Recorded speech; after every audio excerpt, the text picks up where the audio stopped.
तो राधे राधे दोस्तों, कैसे हो आप सभी लोग। आप सभी का स्वागत है मेरे यूट्यूब चैनल पर। तो जैसा कि हम सेल पढ़ रहे थे, कल हमने क्लास ली सेल की। सेल के अंदर दो पार्ट्स थे हमारे, क्या थे, दो सेल। सेल की डेफिनेशन करा दी थी। सेल के अंदर टू पार्ट्स आते हैं। कौन कौन से सेल होते हैं? एक था वैद्युत अपघटनीय सेल, जो हम कल करा चुके हैं, और ये दूसरे नंबर पे है वैद्युत रासायनिक सेल। वैद्युत रासायनिक सेल पढ़ेंगे क्या होता है, हमने वैद्युत अपघटनीय सेल पढ़ लिया था। तो जैसा कि वैद्युत रासायनिक सेल लिखा है और वहां पे लिखा था वैद्युत अपघटनीय सेल, उसका काम था वैद्युत ऊर्जा को रासायनिक ऊर्जा में बदलने का। और इसका उसके उल्टा है, मतलब इसका काम है वैद्युत रासायनिक ऊर्जा को वैद्युत ऊर्जा में बदलना। इसमें रासायनिक ऊर्जा होती है हमारे पास, उसको वैद्युत ऊर्जा में कन्वर्ट करते हैं। और वैद्युत अपघटनीय सेल में क्या था कि उसमें वैद्युत ऊर्जा थी, उसमें रासायनिक ऊर्जा को कन्वर्ट किया जा रहा था। ठीक है, तो सिंपल से पहले इसकी डेफिनेशन देखते हैं। डेफिनेशन लिखने के बाद मैं आपको समझाती हूँ कि ये कैसे वर्क करता है। तो इसकी सिंपल सी डेफिनेशन है, क्या है वैद्युत रासायनिक सेल की, कि इस सेल में इसमें क्या रासायनिक ऊर्जा को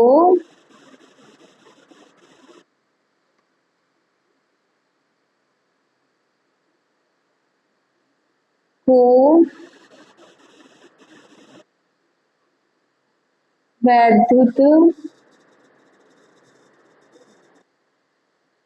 ऊर्जा में बदल के, ठीक है, इतना हो गया। इतना तो मैंने बता दिया था। और वैद्युत अपघटनीय सेल का क्या कार्य था, उसको वैद्युत ऊर्जा को रासायनिक ऊर्जा में परिवर्तित कर रहे थे। और इसका काम क्या है, इसमें रासायनिक ऊर्जा को वैद्युत ऊर्जा में कन्वर्ट कर रहे हैं, मतलब दोनों एक दूसरे के अपोजिट है। ठीक है, इसमें रासायनिक ऊर्जा को वैद्युत ऊर्जा में बदला जाता है। और उससे इसके दो तीन नाम है, जो कि दो तीनों नाम से बोर्ड में पूछ लेता है। कौन कौन से नाम है? एक वैद्युत रासायनिक सेल हो गया, एक गैल्वेनिक सेल हो गया, एक वोल्टीय सेल हो गया, एक डैनियल सेल हो गया। ठीक है, इनके नाम कौन कौन से लिखते थे हम? इस सेल को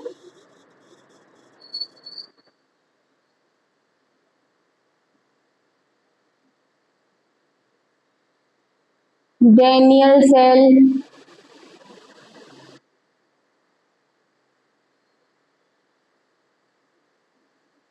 वोल्टीय सेल,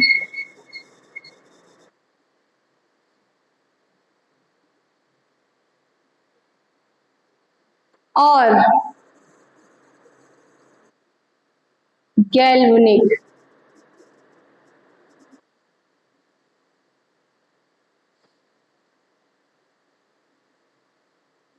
ये इसके नाम हो, गैल्वेनिक सेल के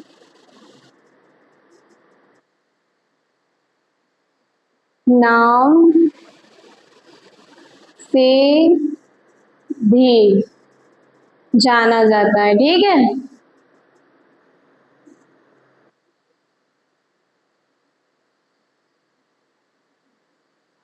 डेफिनेशन हो गई हमारी क्लियर, एकदम सिंपल सी डेफिनेशन है। डेफिनेशन क्या कहती है कि वैद्युत रासायनिक सेल क्या है? वैद्युत रासायनिक सेल वह है जिसमें रासायनिक ऊर्जा को वैद्युत ऊर्जा में बदला जाता है। यानी एक तरफ हमारे पास क्या है, रासायनिक ऊर्जा है,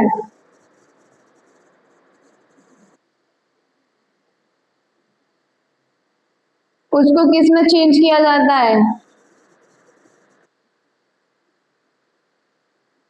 वैद्युत ऊर्जा में। ठीक है, ये मैंने इसलिए बता दिया क्योंकि इसकी वजह से आप इसकी डेफिनेशन याद कर सकते। कैसे याद करते? इसमें वैद्युत रासायनिक सेल वह सेल है जिसमें रासायनिक ऊर्जा को वैद्युत ऊर्जा में परिवर्तित किया जा सकता है, उसे हम वैद्युत रासायनिक सेल या गैल्वेनिक सेल या वोल्टीय सेल या डैनियल सेल कहते हैं। क्या पूछ सकता है? वैद्युत रासायनिक सेल के नाम से पूछ सकता है, गैल्वेनिक सेल क्या है उसके नाम से पूछ सकता है बोर्ड में, और वोल्टेज सेल क्या है और डैनियल सेल क्या है इनके नाम से भी पूछ सकता है। ठीक है, इसलिए मैंने एक कितने नाम हो गए, 1 2 3 4, 4 नाम है, चारों नाम बोर्ड में आते हैं। तो इसी के साथ हम इसकी क्रिया विधि कराते हैं। क्रिया विधि क्या कहती है? क्रिया विधि के लिए पहले हमें इसमें बनाना पड़ेगा एक चित्र। तो चलिए चित्र बनाते हैं।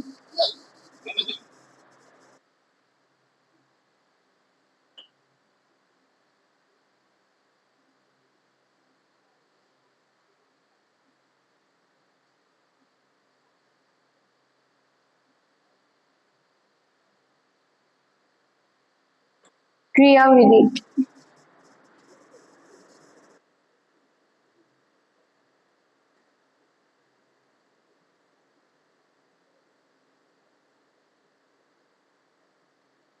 क्रिया विधि क्या कहती है?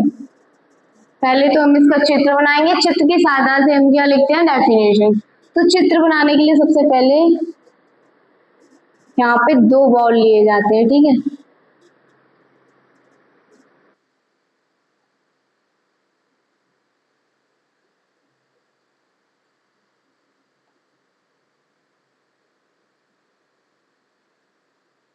ठीक है, दो बॉल लिए हमने, इसमें दोनों में लगाए हमने इलेक्ट्रोड,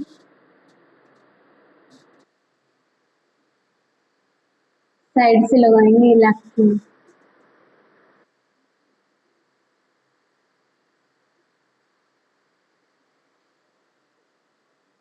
इसमें सर देंगे।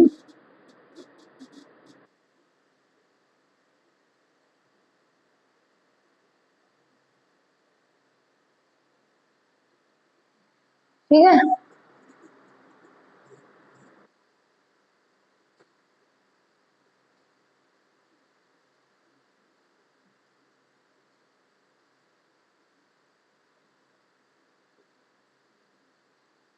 क्रिया विधि जब भी बोर्ड एग्जाम में आपसे पूछा जाए कि वैद्युत रासायनिक सेल क्या है, तो उसकी डेफिनेशन के साथ जब आप उसकी डेफिनेशन करने के बाद जब आप उसकी क्रिया विधि करते हैं तो ये चित्र जरूर बना के आइए। चित्र से जो एग्जामिनर है वो आपको इम्प्रेस हो जाता है और थ्योरी पे ज्यादा गौर नहीं करता, वो डायरेक्ट टिक मारता चला जाता है। तो प्लीज चित्र को ध्यान से समझे, चित्र कंपल्सरी है हमारा। इसको हम जोड़ते हैं एक वोल्ट मीटर से, एक वोल्ट मीटर से जोड़ दिया हमने। यहाँ पे लगाएंगे, इसकी अर्ध चालकता बनाए रखने के लिए हम यहाँ पे एक क्या लगाएंगे, एक रबड़ सेतु बनाएंगे। क्या बनाएंगे? जिसको केसीएल, इसमें केसीएल का रबड़ भरा हुआ है, के सी एल, इसको क्या कहते हैं? ये पूरी पाइपिंग है, इसको हम क्या कहेंगे? इसको कहेंगे हम रबड़ सेतु। इसमें केसीएल का विलयन भरा हुआ है।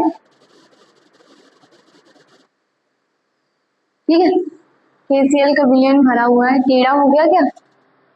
पूरे आप सही बना लेना, मैं बोर्ड में बनाया तो थोड़ी टेढ़ा मेढ़ा। इसको हम किसका इलेक्ट्रोड है? ये सबसे पहले तो ये जानो, जिंक का इलेक्ट्रोड होगा तो जिंक सल्फेट के विलयन में, और कॉपर का इलेक्ट्रोड होगा तो कॉपर सल्फेट के विलयन में। ठीक है,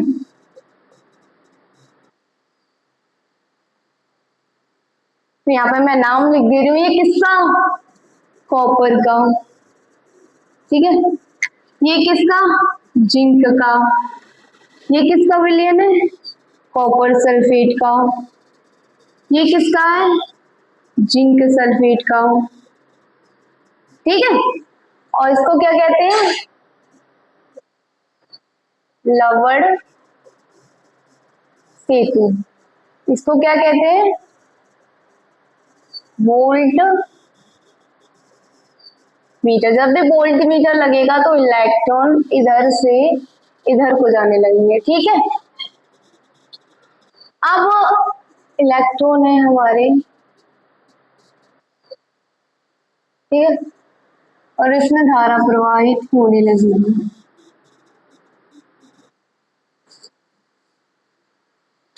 अब देखिए इसकी डेफिनेशन क्या है, तो समझिए। क्रियाविधि में लिखेंगे हम, क्रियाविधि की पूरी डेफिनेशन क्या है। इसमें दो अलग अलग पात्र लिए जाते हैं, जिनमें एक पात्र में कॉपर की छड़ तथा दूसरे पात्र में जिंक की छड़ ली जाती है, ठीक है।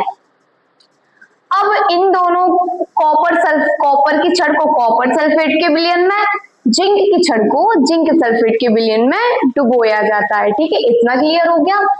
अब इन दोनों अर्ध सेलों की, अर्ध सेल मतलब क्या होता है, इसमें भी करंट तो प्रवाहित नहीं हो रहा, आधा ये आधा ये, अभी हमने वोल्टमीटर नहीं लगाया। इन दोनों की अर्ध चालकता बनाए रखने के, इन दोनों सेल अर्ध सेलों की विद्युत चालकता बनाए रखने के लिए हम इसको उल्टे यू आकार की नली से जोड़ देते हैं। क्या है ये उल्टा यू दिख रहा है आपको, इसको कहते हैं उल्टे यू आकार की नली, जिससे केसीएल द्वारा संतृप्त, जिसमें केसीएल का एक विलयन भरा होता है, जिसे हम लवण सेतु के नाम से जाना जाता है। लवण सेतु समझ लो, लवण सेतु क्या है।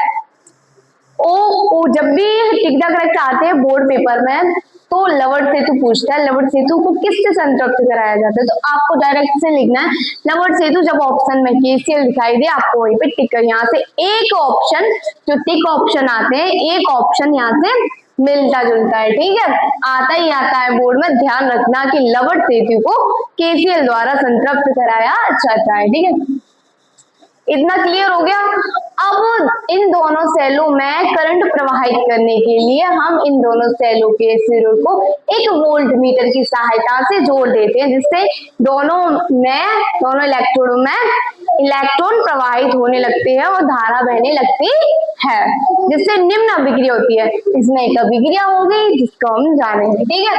चित्र आपकी समझ में आ गया। चित्र अगर टेढ़ा मेढ़ा बनाओ तो आप अपनी उस पे कॉपी पे सीधा बना लीजिए, क्योंकि यहाँ पे बोर्ड है, मुझे साफ से दिखाई नहीं दे रहा कि यहाँ पे टेढ़ा, यहाँ पे थोड़ा सा ये ऊपर जा रहा है, और सॉरी माफ कर देना क्योंकि चित्र ऐसा ही बना मेरे पे, ठीक है। तो इसको हम यहाँ पे थ्योरी करेंगे। इसकी क्या थ्योरी है, देखिए इसमें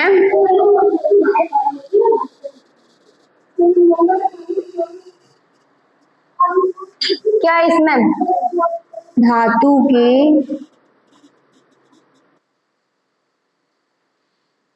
दो इलेक्ट्रोडों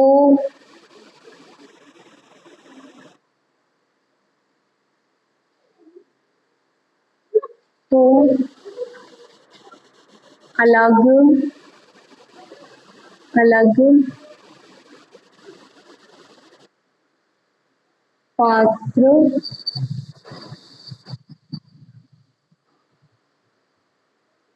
लिया जाता है। इसमें धातु के दो इलेक्ट्रोड को अलग अलग पात्र में लिया जाता है, ठीक है, समझ गए।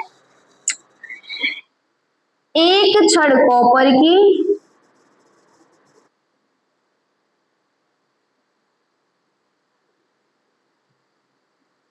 तथा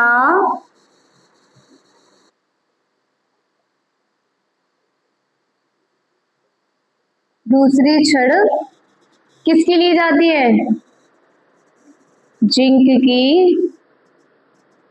ली जाती, जो कि आपको साफ साफ दिखाई दे रहा होगा। एक छड़ कॉपर की, एक छड़ जिंक की। शीतल शीतल गेट लगाया। इसमें धातु के दो इलेक्ट्रोडों को अलग अलग पात्र में लिया जाता है, एक छड़ कॉपर की तथा एक छड़ जिंक की ली जाती है, ठीक है। शीतल, इसमें जिंक कॉपर की छड़ को कॉपर सल्फेट के विलयन में और जिंक की छड़ को जिंक सल्फेट के विलयन में डुबोया जाता है, ठीक है। इतना समझ में आ गया। अब इसके आगे वाली थ्योरी लिखेंगे। क्या बोली थी अभी मैंने, इसको इरेज कर दूं पहले मैं, ठीक है, इसको इरेज करने के बाद मैं करती हूँ।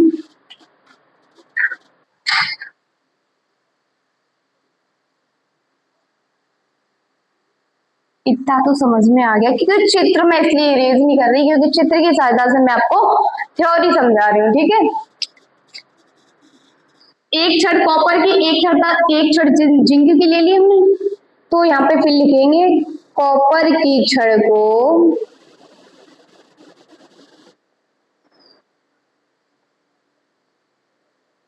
कॉपर सल्फेट के विलयन में,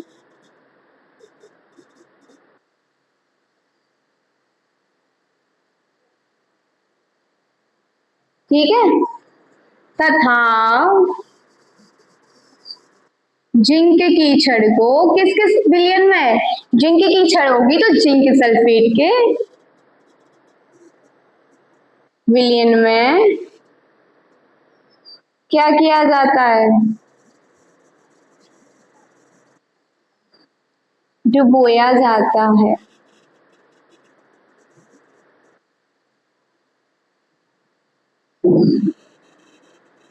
ठीक है, डुबो दिया हमने। अब इन दोनों अर्धशैलों की विद्युत ऋणात्मकता या विद्युत उदासीनता बनाए रखने के लिए इनको हम एक उल्टे यू आकार की नली से जोड़ देते हैं, जिसे केसीएल द्वारा संतृप्त कराया जाता है। मतलब संतृप्त का मतलब होता है ये जो नली है जिसमें केसीएल भरा हुआ है, जिसको हम एक नाम देते हैं। क्या नाम देते हैं? सामने लिखा हुआ है कि लवण सेतु कहते हैं। सिंपल है।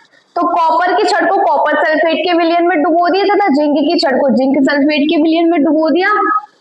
अब आएगा इन दोनों अर्धशैलों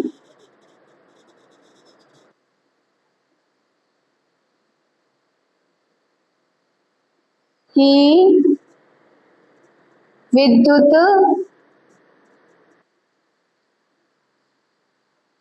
उदासीनता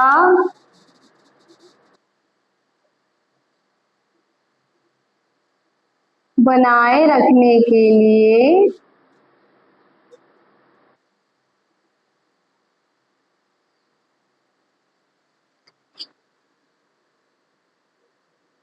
किससे जोड़ देते हो? इसलिए इसको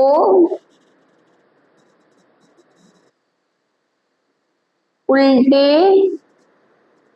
यू यानी ऐसे आयु आकार की नली से जोड़ देते हैं। ठीक है, किससे जोड़ देते हैं? उल्टे यू आकार की नली से जोड़ देते हैं।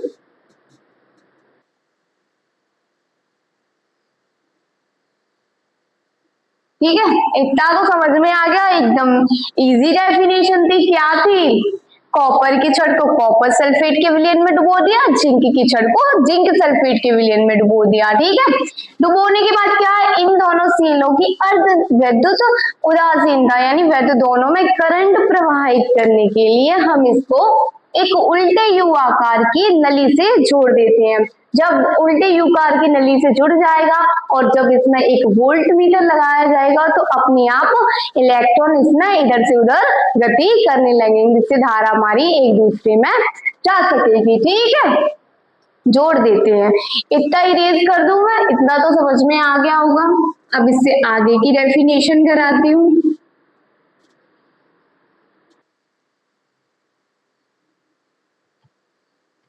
ठीक है, इतना समझ में आ गया कि इसको उल्टे यू आकार की नली से जोड़ देते हैं, जिसको किसके द्वारा संतृप्त कराया जाता है? जिसे केसीएल द्वारा संतृप्त कराया जाता है। ठीक है, जिसको केसीएल द्वारा संतृप्त कराया जाता है। कराया उल्टा लिख गया हमारे पास। ठीक है, जिसे केसीएल द्वारा संतृप्त कराया जाता है। अब इसको लवण सेतु कहेंगे, जिसको ये उल्टी युवाकार की नली है, इसमें केसीएल का विलयन द्रव हमने भर दिया और इसका नाम हो गया लवण सेतु। किसे? जिसे लवण सेतु कहते हैं। लवण सेतु हो गया हमारा। लवण सेतु समझ गए? जो नली होती है, अगर उसमें केसीएल का विलयन प्रवाहित करते हैं तो उसको हम लवण सेतु कहते हैं। अगर टिक ऑप्शन में आपके बोर्ड में आए तो आप डायरेक्ट उसको अगर लवण सेतु पूछे किसको, लवण सेतु को किससे संतृप्त कराया जाता है, तो आपको सिंपली बता देना केसीएल द्वारा संतृप्त कराया जाता है। ठीक है। इन दोनों सेलों के इन दोनों इलेक्ट्रोडो, ठीक है, इलेक्ट्रोडो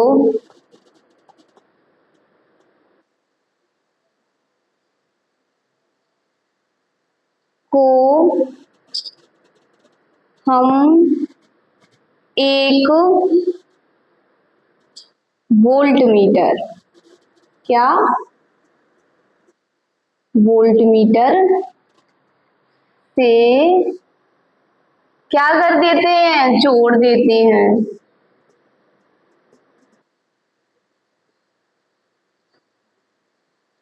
समझ में आ गया क्या लिखा है हमने इस थ्योरी में? कि जिसे केसीएल द्वारा संतृप्त कराया जाता है उसको हम लवण सेतु कहते हैं। समझ गए? इन दोनों इलेक्ट्रोडों को हम एक वी यानी वोल्ट मीटर से जोड़ देते हैं। आपको दिखाई दे रहा है ये एक तार जा रहा है, इसमें एक वी लगा है, यू भी इससे जुड़ रहा है। वी क्या है हमारे पास? Volt meter. ठीक है, इतना समझ में आ गया। इतना हम इरेज कर दे रहे हैं।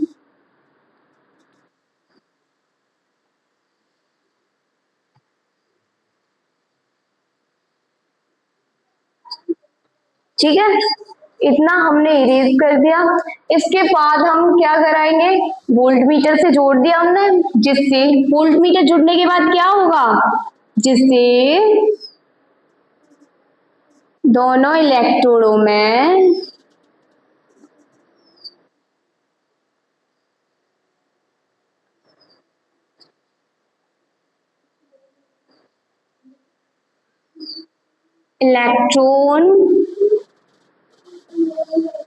इलेक्ट्रॉन किससे करते हैं? ई से गति करने लगते हैं, यानी इधर उधर चलने लगेंगे, गति करने लगते हैं, जिससे निम्न अभिक्रिया होती है। क्या होती है? जिससे निम्न अभिक्रिया होती है। अभिक्रिया क्या होती है वो मैं अभी कराऊंगी। निम्न अभिक्रिया होती